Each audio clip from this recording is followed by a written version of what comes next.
All right, well, with the motor mounts welded up, I think I'm going to go ahead and cut out some metal for a gusset here out of this Thicky Boy mild steel 1/4 inch, and probably try and put a gusset here and one up here as well, since mainly the loading forces are going to be on this one during rotation. So, everything's kind of compressing down on it. So if it has some help from up top and from below, probably the best.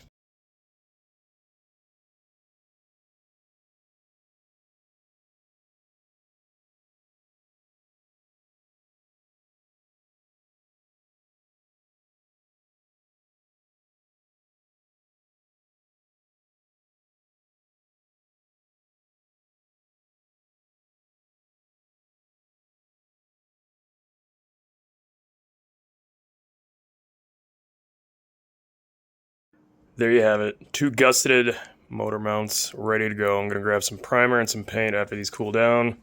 Give them a nice coat of paint so they don't rust through. And then back on to the motor they go, where they shall live for good, I hope. Alright, both motor mounts welded up, secured, and tightened down to the chassis. Everything is nice and stiff. It's centered up front. We're like 5 mil off in the back from side to side. I think I have enough room to loosen this motor mount when the trans goes in and yank it in the direction I need to hook up to the PPF. So I guess we'll see. Unfortunately, I am going to have to helicoil the rearmost bolt on the block here.